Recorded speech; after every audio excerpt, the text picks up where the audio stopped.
대제사장들과 바리새인들은 예수가 부활할지도 모른다는 두려움에 쌓여서 무덤을 막은 돌에 단단히 임봉을 합니다.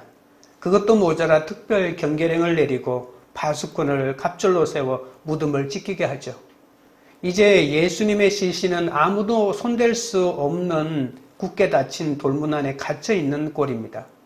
그러나 3일째 안식일 다음날 새벽 놀라운 일이 벌어지죠. 바로 예수님이 부활하셨습니다. 오늘은 예수님의 부활에 대하여 살펴보겠습니다. 첫째는 부활의 목격자가 되어야 합니다. 1절입니다. 안식일이 다 지나고 안식 후 첫날이 되려는 새벽에 막달라 마리아와 다른 마리아가 무덤을 보려고 갔더니, 안식 후 첫날이 되려는 새벽은 주일 새벽을 말하죠. 막달라 마리아와 다른 마리아가 무덤을 보러 왔다고 합니다. 다른 마리아는 야고보와 요한의 어머니를 말합니다. 막달라 마리아는 막달라 출신 마리아를 말하죠. 성경에 마리아라고 하는 이름이 6명이나 나오는데 굉장히 흔한 이름이었습니다. 그래서 보통 그 지역의 출신 지명을 그 앞쪽에 붙였던 거죠. 갈릴리 호수 남서쪽 연안 도시인 막달라는 토기제작, 염색공업, 수산업 가공 등이 유명했습니다. 갈릴리 연안 4대 도시 가운데 하나이기도 했죠. 막달라는 부유한 상업도시였기 때문에 커다란 원형 경기장도 그곳에 있었습니다. 대형 경기장을 갖춘 로마의 모든 도시가 그랬듯이 막달라 역시 환락과 타락의 도시였습니다. 막달라는 원래 7 귀신이나 들렸는데 정신과 영이 철저하게 타락한 세상에서 가장 천하다고 여기는 창녀였습니다. 자식도 없고 변변한 친구도 없고 가난한 가련한 여인이었죠. 이 세상 누구도 그를 받아주지 않았고요. 완전히 소외된 그를 예수님이 친구로 삼아주셨던 겁니다. 막달라 마리아는 주님 때문에 인생의 의미를 알게 되었고 새로운 삶을 시작하게 되었죠. 버림받은 창녀였던 막달라 마리아, 7 귀신까지 들렸던 그가 주님을 만남으로 새로운 삶을 시작했던 겁니다. 로마 병정의 놀이개 창녀로 7 귀신이 들렸다가 주님 때문에 살아났는데 무서울 것이 무엇이 있겠습니까? 그래서 막달라 마리아는 예수님의 시신의 발을 향품을 준비하고 안식일이 지나기를 기다렸던 거죠. 원래 유대인들은 안식일에 1km 이상을 걸어갔다 올 수가 없습니다. 그래서 안식일이 끝나기를 기다렸죠. 그 날이 바로 돌아가신 지 3일째 되던 주일 이른 새벽이었던 거죠. 아직 온 천지가 밝아지지 않았던 미명에 주님이 장사되신 무덤에 찾아갔던 겁니다. 예수님은 사형 선고가 내려지자마자 바로 집행되었죠. 사형 선고가 집행되자마자 바로 처형에 넘기게 됩니다. 그러니까 사형 선고가 나고 그날 오후에 돌아가시게 된 거죠. 안식일이 시작되기 전에 너무 서둘러 장사를 지냈기 때문에, 그러니까 예수님은 오후 3시에 운명하셨는데 오후 5시에 만약에 안식일이 시작되기 때문에 그 2시간 안에 시신을 수습하고 장사를 다 지내야 되잖아요. 근데 어떻게 2시간 만에 장사를 지낼 수 있겠습니까? 너무나도 급하게 진행되었다는 것을 알 수가 있습니다. 그러니 예수님 몸에 모든 죽은 자에게 바르는 향품도 제대로 못 발랐던 거죠. 이것을 걱정하면서 주일 새벽 꼭두새벽 만태기를 바랬던 막달라 마리아가 있었던 거죠. 시신의 향품이라도 발라드려야 주님의 마지막 가시는 길에 내가 뭐라도 하는 것이 아닌가라고 생각했던 거죠. 예수님은 가난하여 빈민에 가까웠습니다. 아무 연고도 없는 예루살렘에서, 그것도 십자가 형벌로 받아 죽었던 거죠. 고향 바깥에서 죽는 걸 객사한다고 하잖아요. 세상에서 가장 불쌍한 사람이 연고 없이 무연고로 객사하는 사람 아닙니까? 예수님은 그 먼 예루살렘 땅에 아무도 아는 사람 없는 그곳에서 십자가형을 처절하게 집행되어 죽었던 겁니다. 이런 죄수에게 무덤을 만들어준다 하는 것은 가당치도 않죠. 기드론 시내가에 공동묘지에 던져놓으면 그만입니다. 그런데 아리마대 요셉이라고 하는 부자가 준비해 놓은 값비싼 돌무덤, 아직 한 번도 아무도 묻히지 않았던, 이스라엘은, 유대인들은 무덤 속에 굉장히 여러 명의 무덤을 같이 안치하거든요.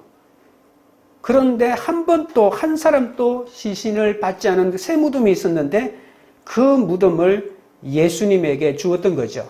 만약에 예수님이 차디찬 땅 속에 묻혔다면 절대로 막달라 마리아가 그곳에 가서 향품을 바를 생각을 하지 못했을 것입니다.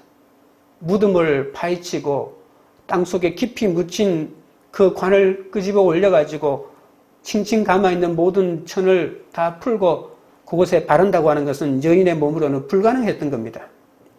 그리고 흉악한 범죄자들이 득실거리는, 그리고 그들이 죽었던 그야말로 험악하게 짝이 없는 그 공동묘지에 여인의 몸으로 혼자 간다고 하는 것 자체가 너무나도 무서웠던 거죠. 그러나 주님이 시신을 한 번도 사용된 적이 없는 새 무덤에 안치되었기 때문에 연약한 여자임에도 그곳에 갈 생각을 했던 겁니다. 2절입니다.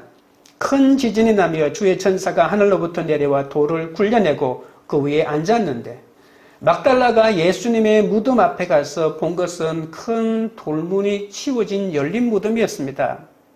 지진이 일어나면서 하늘에서 온 번개와 같은 형상의 천사가 무거운 돌을 다 굴려내고 말았던 거고요. 그리고 그 돌 위에 앉아 있었던 겁니다. 지금도 이스라엘 예루살렘에 가면 예수님의 무덤으로 추정되는 곳이 두 곳이 있는데 그 한 곳이 바로 정원 무덤이라고 해서 그대로 무덤의 형태를 보존하고 있는데, 우리가 연자맷돌 큰 것 제 키 정도 되는 그 둥근 돌을 갈아가지고 밀었다가 당겼다가 하면서 그 무덤 문을 이렇게 닫았다가 열었다 이렇게 할 수 있게 만들어 놓았습니다. 무덤을 지키고 있던 파수꾼들이 있었죠. 로마의 병정들이죠. 철두철미하게 지켜라. 부활한다는 소리가 있는데 아마도 이 예수의 제자라고 하는 사람들이 예수의 시신을 훔쳐가고 난 다음에 예수가 부활했다고 거짓말할지도 모르니까 철동같이 지켜라. 3일 만에 부활한다고 했으니까 3일까지는 눈도 깜빡거리지 말고 뜨고 지키라고 했을 것입니다. 그런데 지진이 일어나고 돌이 저절로 움직이고 하얀 옷을 입은 천사가 나타나자 기겁을 하고 다 도망갔던 겁니다. 예수님의 무덤을 가로막고 있던 돌이 옮겨지고 무덤 안은 텅 비어 있었던 거죠. 인간적으로 예수님을 사랑한 사람들 아닙니까? 막달라 마리아와 다른 마리아. 이들이 아무리 인간적으로 예수님을 사랑했지만 빈 무덤을 보자마자 충격을 받았습니다. 왜요? 부활신앙이 없었기 때문에. 죽은 자는 반드시 죽은 그 자리에 있어야 되잖아요. 여러분, 우리가 무덤가에 갔는데, 부모님 무덤가에 갔는데 무덤이 파헤쳐져 있고 그 안에 시신이 없었다고 생각해 보십시오. 부활했다고 생각할 사람이 누가 있겠습니까?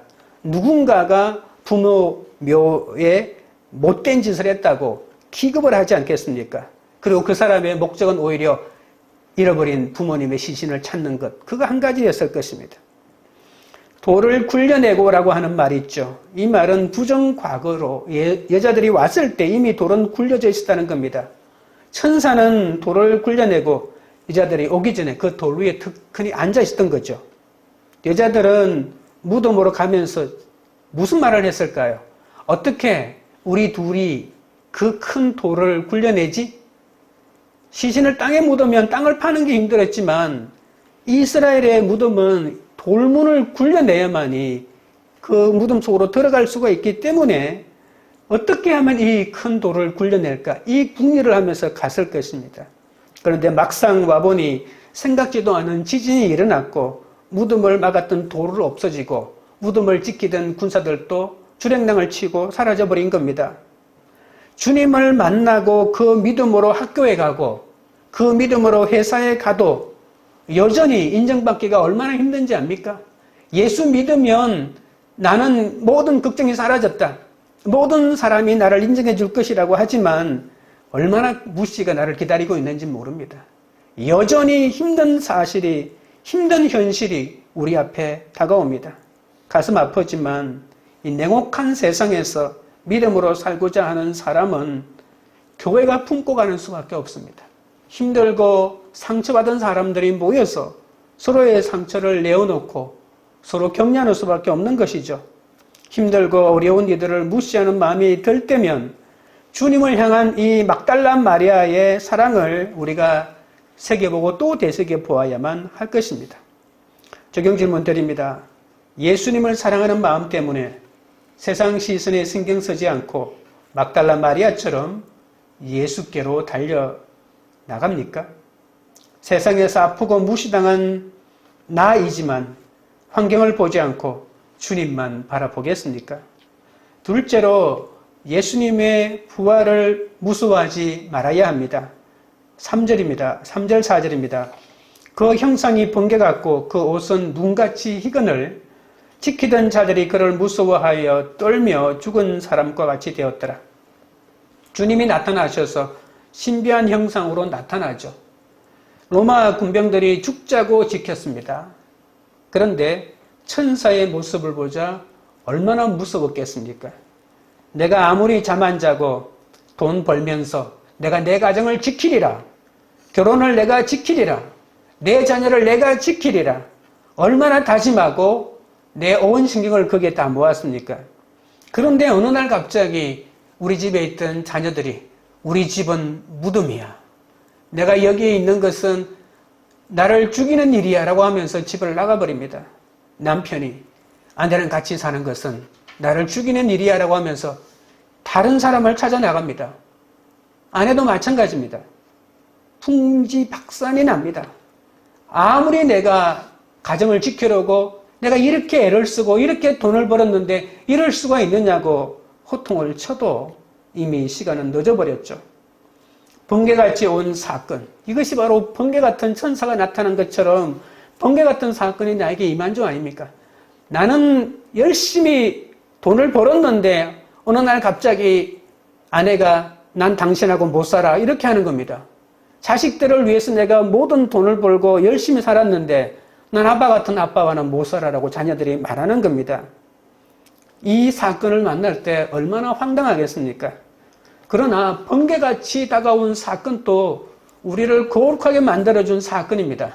오늘 본문에 흰 옷을 입었다고 하지 않습니까? 그러니까 귀신이 나타났다. 주랭랑 칠 것이 아니라 나를 희게 만들기 위한 사건이 나에게 다가왔다. 다른 말로 하면 나를 거룩하게 하는 사건이다라고 생각하셔야 합니다. 그 이유를 온전하게 우리가 말씀으로 해석하지 못하면 내가 이렇게 열심히 가정도 지키고 회사도 지켰는데 왜 이런 일이 일어나냐며 하나님을 원망할 수밖에 없는 거죠. 이를 악물고 살아도 인간은 아무것도 지킬 수 있는 존재가 아니다라고 하는 사실인 거죠. 그냥 내 옆에 아내가 나랑 살아주는 거예요. 내 자녀가 나를 살아주는 거죠. 내가 잘나서 내가 탁월하게 남편 노릇 잘하고 아내 노릇 잘하고 부모 노릇 잘해서 아내랑 남편이랑 자식이 내 옆에 있는 것은 아니라는 사실입니다. 문제가 많은 부모일수록 자녀에게 집착하잖아요. 저도 어릴 때 아버지한테 늘 듣는 소리가 야 너는 판검사 되라. 판검사 되라는 말을 참 많이 들었습니다. 아버지가 많이 못 배웠기 때문에 늘 그런 말씀을 하셨던 것 같아요. 그리고 제가 울산에 좋은 고등학교 갔을 때 얼마나 기뻐했는지 모릅니다. 그런데 그 학교를 내가 졸업하지 못하고 중간에 자퇴했을 때 또 아버지의 실망감이 또 얼마나 컸겠습니까? 자식이 잘나면 기뻐하고 조금이라도 잘못되면 슬퍼하고 자식에게 집착하는 부모는 그럴 수밖에 없는 것이죠. 너라도 잘 돼서 내 원수를 갚아달라. 이게 저희 아버지의 심정이었던 것 같습니다. 나는 내 자식에게 안 그러야지 라고 하지만 내가 못했던 것 내 자식에게 또 투영시켜서 내 자식을 통해서 내 꿈을 이루보고자 하는 그런 마음이 부모의 심정 아니겠습니까? 다 너 잘되라고 내가 하는 거야 라고 말하지만 그 속에는 내가 이루지 못한 것 너를 통해서라도 내가 이루고 싶다라고 하는 그런 마음이 들어있는 것입니다. 내 마음대로 지키겠다고 하지만 다 무덤이라고 하는데 어떻게 하겠습니까? 내가 건강을 지켰는데 내가 그렇게 먹는 거 조심하고 운동했는데 내 육체가 무덤이라고 합니다. 암성고가 내려지고 풀쥐병이라고 하고 큰일 난다고 말하는 일들이 얼마나 많습니까? 시신을 지키던 병사들은 나름대로 무술도 뛰어난 사람들 아니겠습니까? 그리고 겁도 없는 사람들 아니겠습니까? 밤에 공동묘지에서 시신을 지키는 일이니까 폭동이 언제 나타날지도 모른다고 했으니까 무술도 잘하고 담력도 담대한 사람들을 뽑아가지고 지키게 했을 것입니다. 그런데 순식간에 시신이 사라지고 그리고 하얀 옷을 입은 천사 같은 청년이 나타나니까 기겁을 하고 새파랗게 질려버린 겁니다. 여러분, 시신이 없어진 사건은 예수님이 부활하신 사건이잖아요. 나를 거룩하게 만드는 사건이잖아요. 그 본질을 알지 못하면 겁을 먹고 도망가고 내가 재수 없어 이 시간에 내가 본을 썼다고 하실 것이고 남 탓을 할 것입니다. 5절입니다. 천사가 여자들에게 말하여 이르되 너희는 무서워하지 말라. 십자가에 못 박히신 예수를 너희가 찾는 줄을 내가 아노라. 두려워하고 불안해하고 불길한 예감에 쌓여있던 여자들에게 천사는 놀라운 소식을 전합니다. 첫 번째는 무서워하지 말라고 합니다. 여자들이 예수님을 사랑하고 믿고 따르면서도 두려워했습니다. 그렇게 사랑한 사람이었는데도 불구하고 그 사람 때문에 두려움에 휩싸이는 이유는 뭘까요? 아까도 말했지만 부활신앙이 없기 때문입니다. 교회에 나와도 십자가를 분명히 바라보지 못하면 정말 내 죄가 용서받았는지 의심할 수밖에 없죠. 부활신앙이 없으면 자기 죄가 용서받았는데도 불구하고 세상살이가 불안하고 예수님이 과연 살아계실까라고 하는 이 의심에 사로잡히는 거죠. 여자들은 예수님의 시신만 찾았지 살아계신 예수님을 찾지 않습니다. 이 여인의 모습이 우리의 모습 아닙니까? 예수님은 부활한다고 분명히 말씀하셨는데도 그 말씀이 믿어지지 않으니까 내가 찾는 예수는 죽은 예수다. 내가 찾은 예수는 시신 예수다라고 시신 예수가 있는지 없는지만 찾았으니까 그러니까 죽은 자들 가운데서 내 예수를 찾으니까 찾을 리가 있겠습니까? 왜 살아계신 자들 중에서 예수님을 찾지 않습니까? 성도들 가운데 찾아야 할 예수를 죽은 자 가운데서 찾는 사람이 한두 명이겠습니까? 불안의 원인이 여기에 있습니다. 신앙생활을 해도 부활하신 예수님을 만나지 못하면 교리에 파묻히고 전통에 파묻히고 형식에 파묻혀서 우리가 하나님을 믿는 것이 아니고 그냥 종교생활을 하는 거죠. 의식적으로 종교적인 의식을 치룰 뿐입니다. 예수님도 요한복음 14장에서 이렇게 말합니다. 하나님을 믿고 나를 믿으니 마음에 근심하지 말라고 말입니다. 주님은 우리가 무엇을 찾는 줄을 아시지 않습니까? 내가 연약해도 주님을 사랑하는 것을 주님이 아시면 모든 것이 정리됩니다. 내 마음을 주님이 알고 있다고 하는 확신이 없기 때문에 우리는 불안에 떠는 것 아니겠습니까? 주님이 나를 안다면 내가 무엇이 필요하고 내가 무엇이 부족한지를 주님이 안다면 주님이 그것을 마련하고 준비해 주지 않겠습니까? 그런데 그것을 믿지 못하니 나에게 없으면 불안하고 조금이라도 많이 있으면 그것 때문에 안심하는 것, 그건 주님을 믿는 믿음이 아니죠. 우리에게는 왜 죽음이 두렵지 않습니까? 부활이 있기 때문이죠. 천국에 간다. 죽어야만 천국에 가는 거니까 죽는 것도 두려워하지 않는 이유가 뭘까요? 그건 부활이 있기 때문이죠. 부활이 없이 천국 가는 걸 믿는 사람 많습니다. 그냥 좋은 데 가는 거죠. 보통 사람들, 부활을 안 믿는 사람들도 사람이 죽으면 무조건 좋은 데 간대요. 좋은 데 가서 편히 쉰대요. 근데 사람이 죽었다가 살아나는 것을 믿지 않는데 어떻게 좋은 데 간다는 확신을 가질 수 있을까요? 그건 믿음의 문제가 아니고 그렇게 믿어야 하고 생각해야만이 마음이 평안해지니까 죽으면 무조건 좋은 데 간다고 믿는 거죠. 살아나지 않는데, 부활하지 않는데, 영원한 생명을 누리지 않는데 어떻게 죽고 난 다음에 좋은 데 가서 있는가요?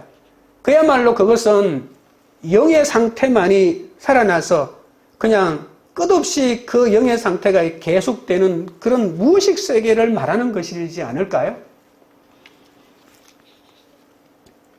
주님은 우리가 무엇을 찾는 줄을 아십니다. 부활이 있기 때문에 우리는 죽음이 두렵지 않습니다.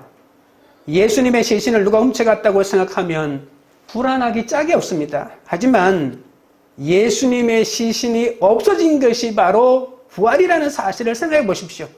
예수님의 시신을 울고불고 찾았는데 예수님의 시신을 찾았다면 여러분 안심하겠습니까? 예수님의 시신을 찾는 순간에 부활은 없고 내 신앙은 끝장나는 겁니다. 그런데 지금 여러분 예수님의 시신을 못 찾는 게 축복이라는 사실을 아셔야 합니다. 예수님의 시신이 없어진 것을 바로 부활이기 때문에 우리에게는 기쁨과 감사가 있는 건 아니겠습니까? 그러니 여러분 삶 가운데 시신이 없어진 사건을 두려워하지 마십시오. 슬퍼하지 마십시오. 세상에서 겪는 모든 고난과 억울함과 손해는 고통이 아닙니다. 살아계신 예수 그리스도의 렌저로 보는 것, 그러니까 부활을 믿는 것, 예수 그리스도의 부활했다고 믿는 것, 그 렌저로 보면 모든 것이 축복입니다. 내가 받는 고난은 창차 올 영광과 비교할 수 없기 때문이죠. 그러니 내가 아픈 것도 저주가 아니고, 내가 실패한 것도 저주가 아니고, 내가 억울한 일을 당하는 것도 저주가 아닙니다. 부활의 믿음으로 이것을 뚫고 나가면 그것이 바로 영광스러운 사건이 될 것입니다. 주님이 살아나신 일은 시신이 없어지는 것과 똑같은 과정을 겪기 때문에 절대로 이것이 두려워할 일이 아니라는 사실입니다. 6절입니다. 그가 여기 계시지 않고 그가 말씀하시던 대로 살아나셨느니라. 와서 그가 누우셨던 곳을 보라. 무서워하지 말아야 할 두 번째 이유를 말씀하십니다. 그것은 바로 말씀하신 대로 살아나셨기 때문이라는 겁니다. 그냥 살아난 게 아닙니다. 예수님이 그렇게 말씀하셨고 말씀을 이룬 것이죠. 예수님은 잠시 소생했다가 다시 죽은 게 아닙니다. 우리 많은 사람들이 잠시 소생한 사람이 있잖아요. 그건 부활이 아니죠. 그냥 잠시 깨어난 것이죠. 2000년이 지난 지금도 주님은 살아계십니다. 왜요? 소생이 아니고 부활이기 때문입니다. 주님은 지금도 살아계실 뿐만이 아니고 역사를 통치하시고 주관하시고 그것뿐만이 아니라 마지막 심판주로 이 땅에 오십니다. 부활 사건은 우리의 이성적인 경험과 또 합리적인 사고에 맞지 않습니다. 그렇기 때문에 우리가 빈 무덤을 눈으로 보고도 믿을 수가 없는 것이죠. 마호메트나 스가나 이 세상에서 위대한 사람이라고 일컬어지는 모든 성인은 다 무덤이 있지 않습니까? 그 무덤을 아무리 화려하게 치장하고 꾸민다 할지라도 빈 무덤이야말로 세상 종교와 참 종교를 가르는 확실한 정표 아니겠습니까? 예수님은 죽음의 권세를 깨뜨리고 살아나셨습니다. 실패하고 무능한 분이 아닙니다. 안 죽는다고 하면서 죽은 게 아니잖아요. 예수님은 죽었다가 살아나신다고 말씀하셨고 그 말씀을 성취하신 분이십니다. 주님은 무덤에 계시지 않고 죽음을 정복해버렸습니다.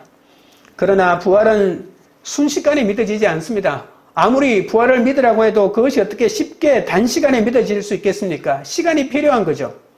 예수님의 제자들을 보십시오. 기도하고 예수님한테 양육받았죠?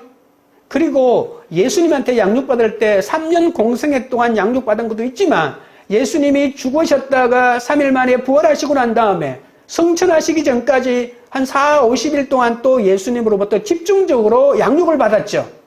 그러니까 양육을 받고 기도하고 또 기도하고 양육받고 이 과정도 필요하지만 우리가 성경을 통해서 제자들이 어떻게 부활신앙을 가지게 되었는지 결정적인 사건을 살펴본다면 그것은 바로 오순절날 성령이 임하신 것이죠. 십자가 상급과 부활 사건이 어떻게 믿어진다고요? 바로 오순절 성령 사건 때문입니다. 그러니까 우리에게 성령 사건이 얼마나 중요한지 아시겠죠? 그때부터 죽음과 세상이 두려워지지 않았습니다. 그때부터 세상의 성공과 명예가 그리 중요해 보이지 않았습니다.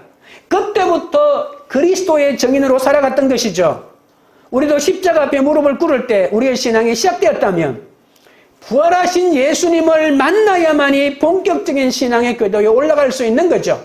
부활의 예수님을 단순히 눈으로 보는 것이 아니라 내 마음으로 확신하게 믿으려면 그것이 성령의 능력으로 우리 마음에 다가와야 되는 겁니다. 살아있는 부활의 예수를 인격적으로 내 삶 속에서 경험하고 목격할 때 비로소 내 삶과 인생이 결정적으로 변하게 되지 않을까요? 부활의 예수를 믿는데 부활의 예수를 믿는 자처럼 내가 살아가지 않는다면 부활의 예수를 믿는 게 아니라는 겁니다. 간단합니다. 나는 왜 이럴까? 나는 부활의 예수를 믿지 않는 것이죠. 부활의 예수를 받아들이고 시인하고 인정하는데 왜 그것을 믿지 못할까요? 성령의 역사가 없기 때문입니다. 인간의 힘으로 어떤 주의나 어떤 사상을 내가 받아들이는 것은 한계가 있죠. 그건 그러나 지식적으로 머물러 있습니다. 기가 막히게 부활에 대하여 10시간, 한 달, 1년 설명할 수는 있어도 그 부활의 예수를 믿고 부활의 예수를 믿는 자처럼 내 인격의 변화를 보여주기는 힘든 것이잖아요. 교회만 아무리 와도 부활을 경험하지 못하면 삶의 변화가 없고 세상의 유괴 생활을 그대로 할 수밖에 없는 것이죠. 그래서 교회가 가장 좋은 교회는 어떻게 하면 부활의 예수를 만나게 해주고 부활의 예수를 만난 것처럼 삶을 살게 해주실 건가라고 하는 것 아니겠습니까? 그래서 여러분 로마서 8장에 나오는 이 성령을 받은 사람의 삶의 모형은 어떻게 보면 부활의 예수를 만난 사람이라고 등치시켜도 같은 것이 될 것입니다. 여자들은 예수님 옆에 계신데도 불구하고 공동묘지를 관리하는 관리인인 줄 알았습니다. 여러분 우리도 마찬가지입니다. 교회 열심히 다녀도 예수님의 시신만 붙들고 있는 거죠. 그래서 예수님을 사랑합니다. 헌신하고 봉사합니다. 그런데 내 옆에 있는 부활의 주님을 내가 못 보는 겁니다. 그러니까 기적도 없고 능력도 없는 것이죠. 성령을 받지 않으면 육신의 신앙 속에 갇혀 있을 수밖에 없는 것이죠. 여러분 그러면 마리아는 어떻게 부활의 예수를 알게 되었을까요? 예수님의 가르침입니다. 그것은 바로 오늘 본문에서 본다면 예수님이 마리아 이름을 불러줍니다.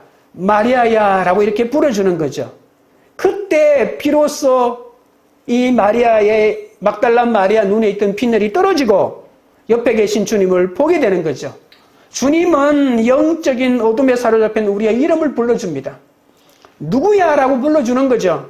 우리를 사랑하시고 우리를 용서하시고 우리를 위로하시는 예수님을 보는 눈이 비로소 우리 가운데 생기게 되는 겁니다. 그 눈으로 주님을 보면 주님은 항상 내 옆에 있었습니다. 배신당하고 실패할 때도 내가 주님을 배신하고 내가 주님을 모른다고 도망칠 때도 주님은 내 곁에 계셨다는 거죠. 그러면서 주님은 이렇게 말합니다. 그가 누우셨던 곳을 보라고 말합니다. 주님은 차디찬 죽음에 누울 필요가 없는 분이었습니다. 왜 그러면 주님이 죽어서 이 시신으로 묘지에 누우셨을까요? 그것은 바로 우리를 구원하기 위해서 그랬던 거죠. 그 어두운 무덤에 누우셨던 곳을 보라고 한 것처럼 우리도 다른 사람을 구원하기 위해서 내 의지를 꺾고 내 주장을 꺾고 누워야 할 일이 있다는 것입니다. 가족을 위해서 여러분 좀 누우십시오. 누우면 안 됩니까? 죽은 듯이 누우면 안 됩니까? 여러분 TV에 어떤 데 보니까 이 갈등을 겪는 이 두 부부를 이 문제를 해결하기 위해서 처방이 안 되니까 여러 가지 방법 중에 하나가 서로가 살아있는데 무덤에 관 속에 집어넣으면서 죽음의 체험을 재현해 보더라고요. 여러분, 내가 내 가족을 위해서 죽을 필요가 있다라고 하는 것이 성경이 가르쳐주는 내 가족을 살리는 길이기도 합니다. 그냥 의식적으로 한번 해보는 것이 아니라 정말 내 가족을 살리기 위해서 내 의지를 꺾고 죽음의 자리에 들어눕는 이런 시간이 필요하지 않을까요? 구원을 위해서 암흑 속에 누워야 할 일이 얼마나 많습니까? 그런데 내가 안 눕는 겁니다. 내가 왜 누워? 네가 누워. 내가 왜 눕자고 이렇게 끝까지 십자가에 달리기를 거부하니까 십자가에서 안 죽는데 어떻게 부활을 경험할 수가 있겠습니까?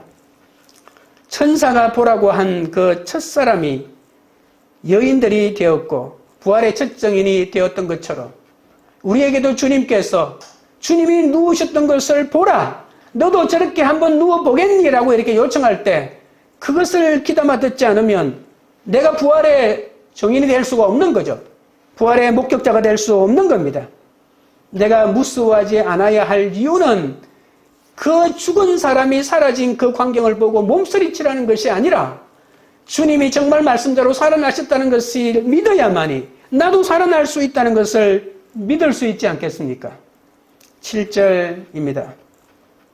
또 빨리 가서 그가 제자들에게 이르되 그가 죽은 자 가운데서 살아나셨고 너희보다 먼저 갈릴리로 가시나니 거기서 너희가 배우리라 하라. 보라 내가 너희에게 일렀느니라 하거늘. 부활 사건을 경험한 사람들에게 주님은 빨리 가라고 하십니다. 무덤에서 예수님이 계시지 않다는 거죠. 그래서 우리는 이 무덤을 떠나지 못합니다. 아니, 예수님이 안 계신 무덤에 우리는 왜 떠나지 못하고 머물러 있을까요? 그래서 우리는 교회 건물을 애지중지하고 건물을 지키는 것이 예수님을 지키는 것이라고 생각합니다.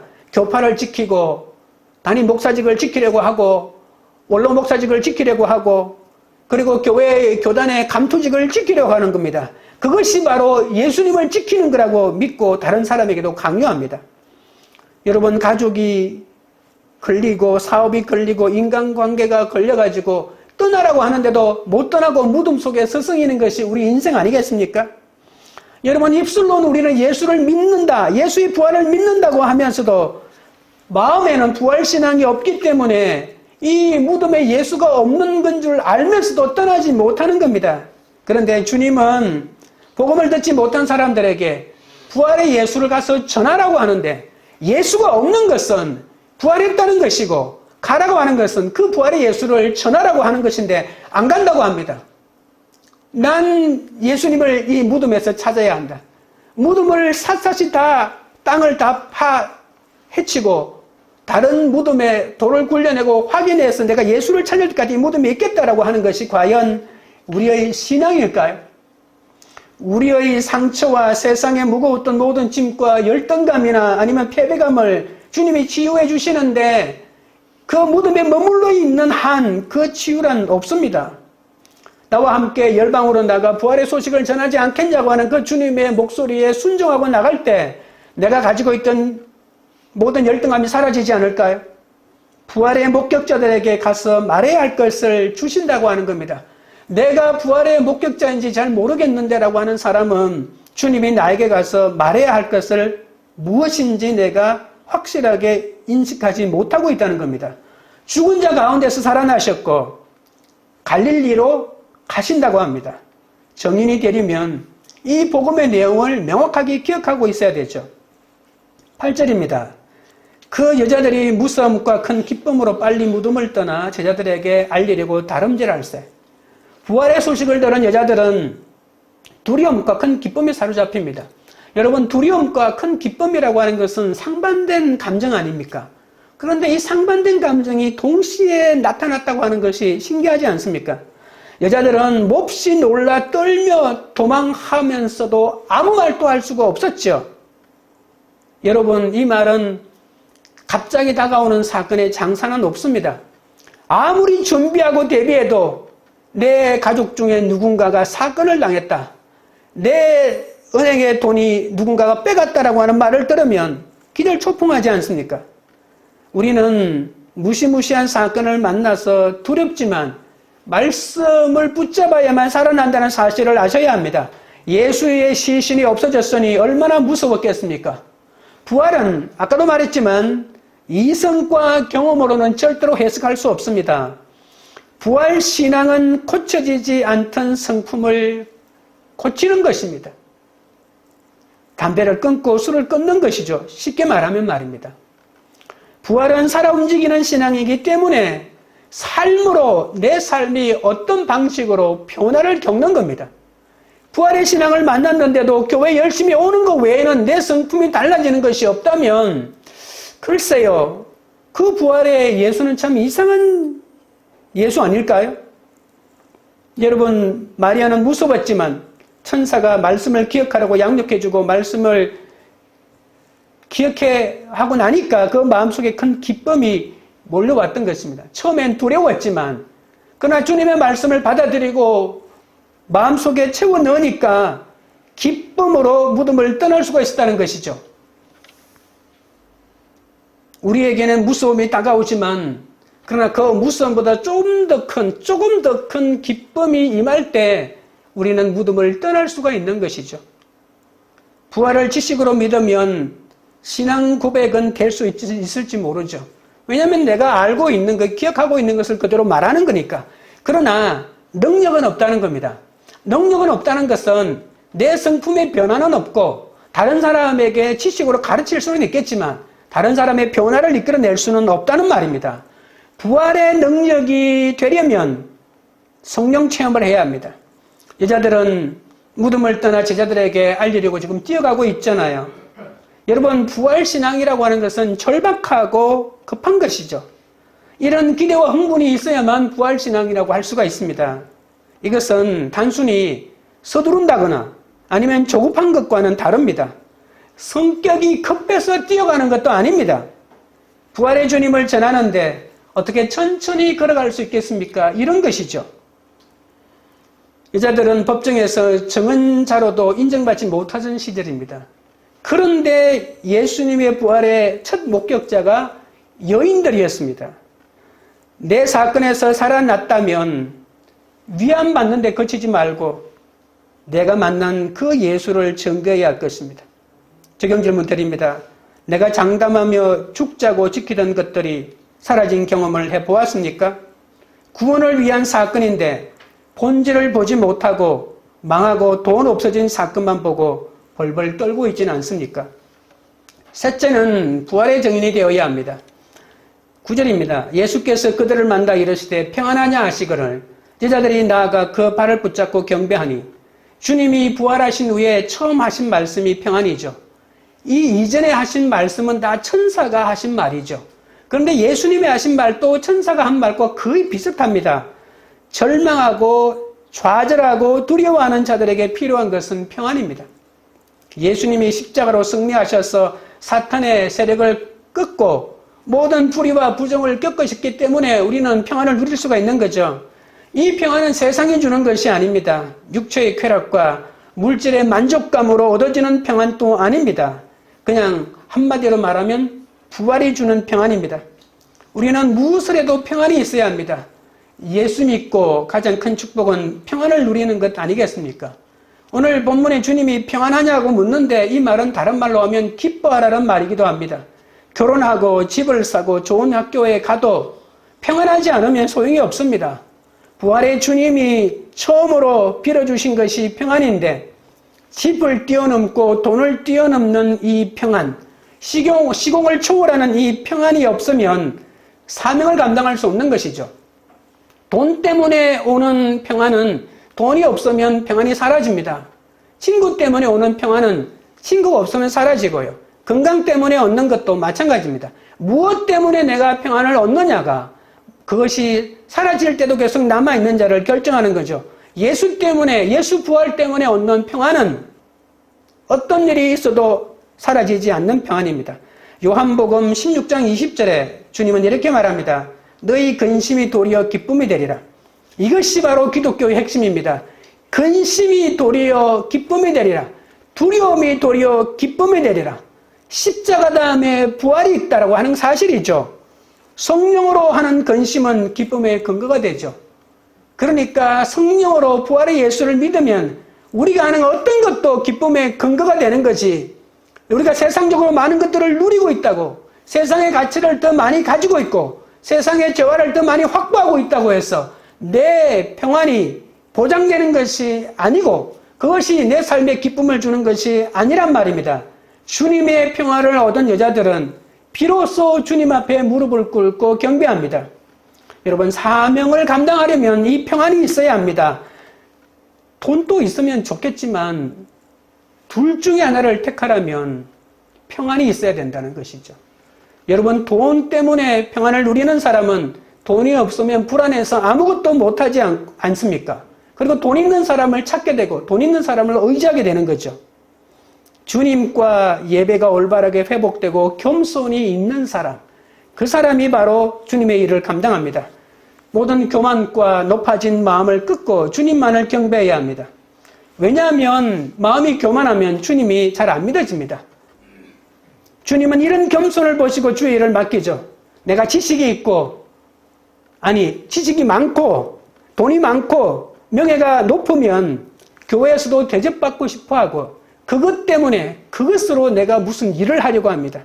우리는 주님 앞에 나올 때 무릎을 꿇고 예배하는 것, 겸손한 마음으로 형제를 섬기고 세상의 주의를 버리고 옥합을 깨뜨려 주님의 머리에 향유를 붓는 심정으로 우리가 주님 앞에 나와야 할 것입니다.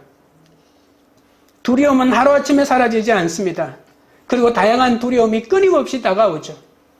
하나님은 모세가 없는 이스라엘 백성을 이끌어야 하는 여호수아에게 너는 마음의 상태와 상관없이 두려워하지도 말고 무서워하지도 말고 평안하라고 말했습니다. 내 마음의 상태와 상관하지 말라는 겁니다. 여러분, 모세가 있느냐 없느냐가 여호수아의 평강의 마음 상태와 관련이 있었을 것입니다. 그런데 주님은 모세를 데려가 버리고 네 마음 상태 때문에 두려움에 휩싸이지 말고 내 말에 의지하여 두려워하지 말라, 평안을 누리라고 말하고 있는 것이죠. 이것이 하나님을 믿는 마음이기 때문에 모세가 원로 지도자로 있고 난 다음에는 절대로 여호수아가 이 담대한 마음을 가질 수가 없는 거죠. 그래서 우리에게 다 빼앗아가 버리는 겁니다. 그리고 난 다음에 말씀을 하나 주시고 이 말씀 때문에 두려워하지 말고 평안을 누리라고 하는 겁니다. 그것을 제대로 한번 누리기만 하면 하나님의 일은 이제 주님의 말씀 때문에 이루어가는 것이죠. 여러분은 돈을 의지합니까? 사람들을 의지합니까? 나를 인정해주는 칭찬을 의지합니까? 이렇게 우리의 삶에도 사명으로 인도하기 위해서 모세를 따라가신 것처럼 내가 소중하게 여기는 것들을 데려갈 때가 있다는 사실입니다. 그것이 바로 내 삶 가운데 예수의 시신이 없어진 것과 같은 것이죠.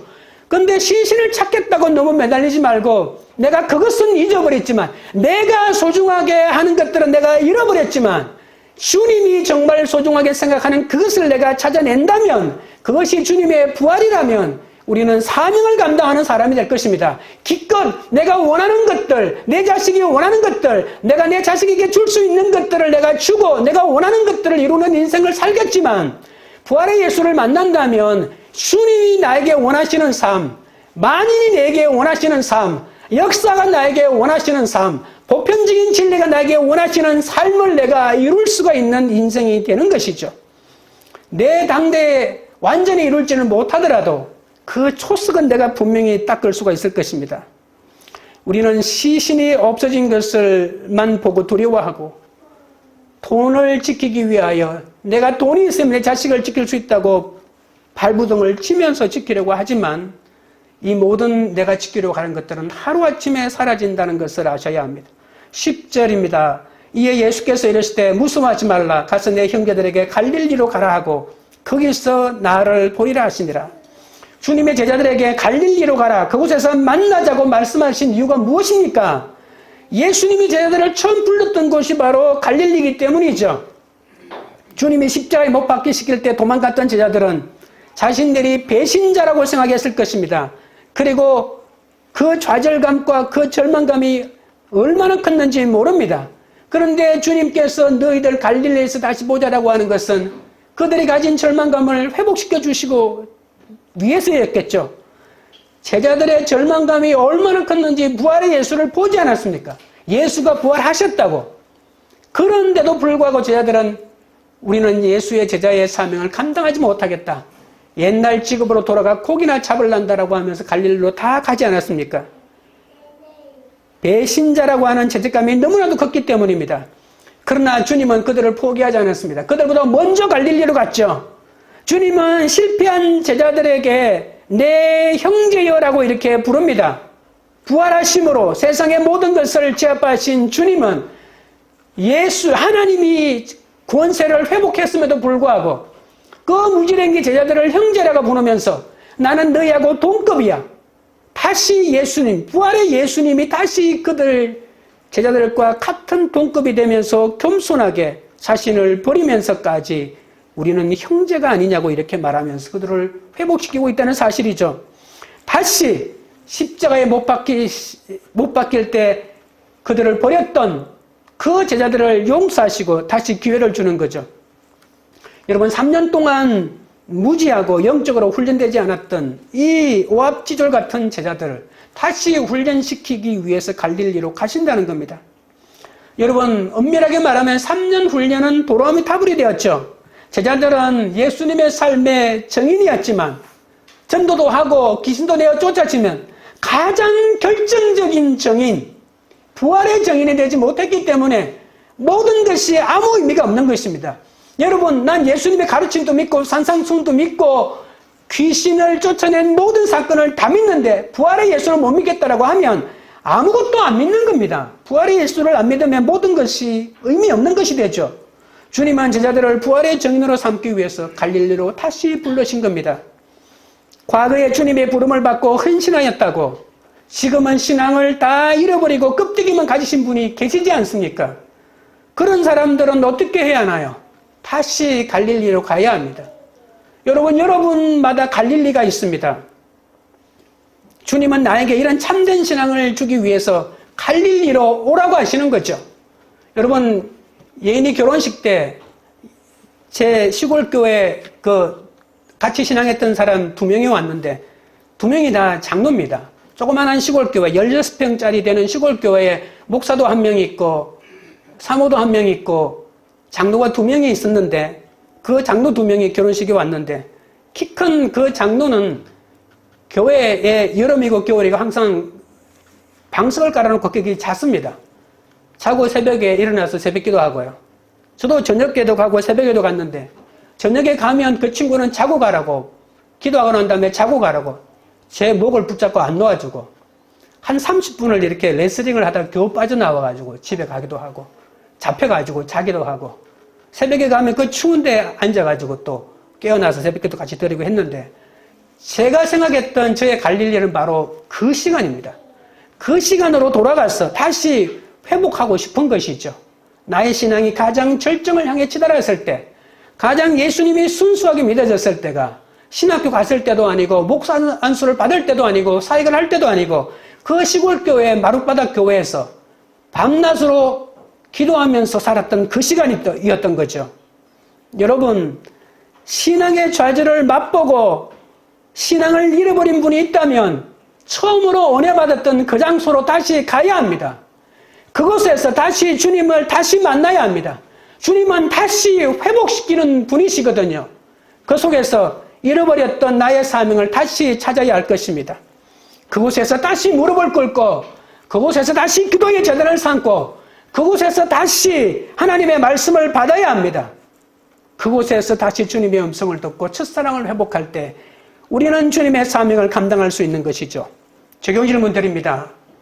연약하고 허물 많은 죄인이지만 온전히 예수님을 사랑합니까? 남편, 자녀, 동료의 구원을 위해 내 의지를 끊고 무덤에 누워 있습니까?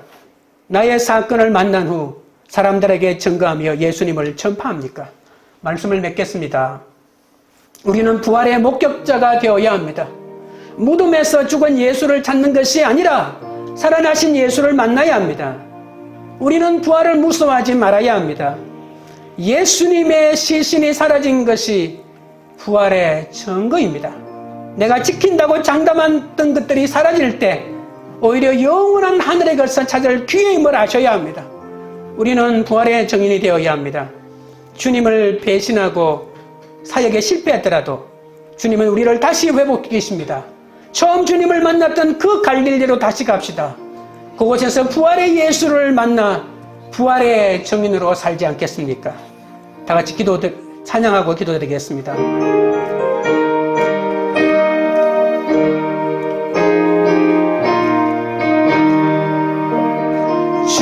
주님의 영광 다시 사신 주 사망 권세 모두 이기시었네. 흰 옷 입은 천사 돌을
사신 주 사망 권세 모두 이기시었네. 여러분 기도하실 때 예수님을 사랑하는 마음 때문에 세상 시선에 신경 쓰지 않고 막달라 마리아처럼 예수님께로 달려가게 달라고 기도하겠습니다. 세상에서 아프고 무시당한 나이지만 환경을 보지 않고 주님만 바라볼 수 있게 해달라고 기도하겠습니다.